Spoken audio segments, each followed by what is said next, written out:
Fake Karen cut my garage lock, but my entire family is in law enforcement. I always knew Karen Holloway would overstep. I just didn't think she'd be dumb enough to break into a cop's garage on camera. But when power is fake and unchecked, it makes people reckless. That Friday morning, I was making French toast when my doorbell cam pinged. Motion detected.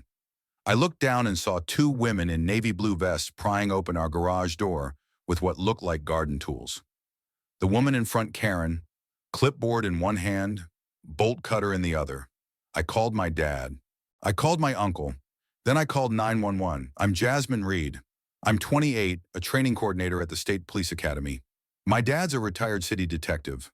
My uncle's a current sheriff's deputy. My cousin's with the U.S. Marshals. And our garage. It's less of a tool shed and more of a family shrine to decades of service. Medals, commendations, tactical gear, surveillance setup. We don't advertise it. We don't boast. But we don't tolerate people walking into our space like they own it. Especially not Karen Holloway and her fake HOA patrol. When we moved into Wisteria Falls 6 months ago, we didn't expect peace, but we didn't expect warfare either. Karen was waiting on our second day, arms crossed, saying our curtains violated the neutral tones code. We asked, what HOA? She smiled and said, it's in the bylaws. I'll drop a copy.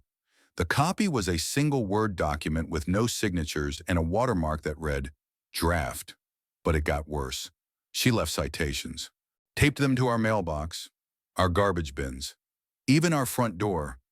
Violation garage door, left open, violation, non-regulation mailbox, font violation, suspicious activity after 9 p.m. We laughed it off, until one day, she followed my father from the hardware store, took photos of him unloading wood into the garage, then reported him for unauthorized construction. That's when we installed the full surveillance grid. We had 12 cameras, 6 outside, 6 inside, including 3 facing the garage.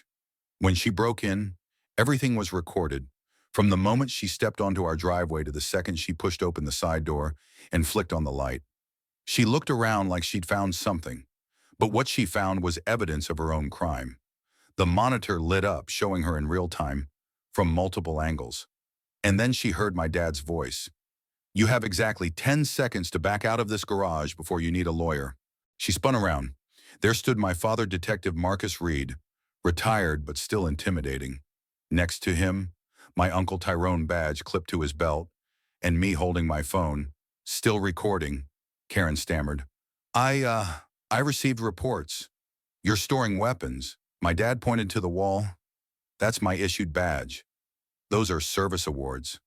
Those are empty duffel bags and clean tactical vests. Want me to recite the serial numbers? She stepped back. This is a community matter. I'm authorized to inspect.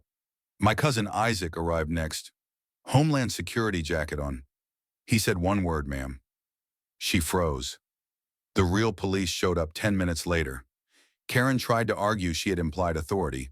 The officer said flatly, you broke into private property. You're going to jail.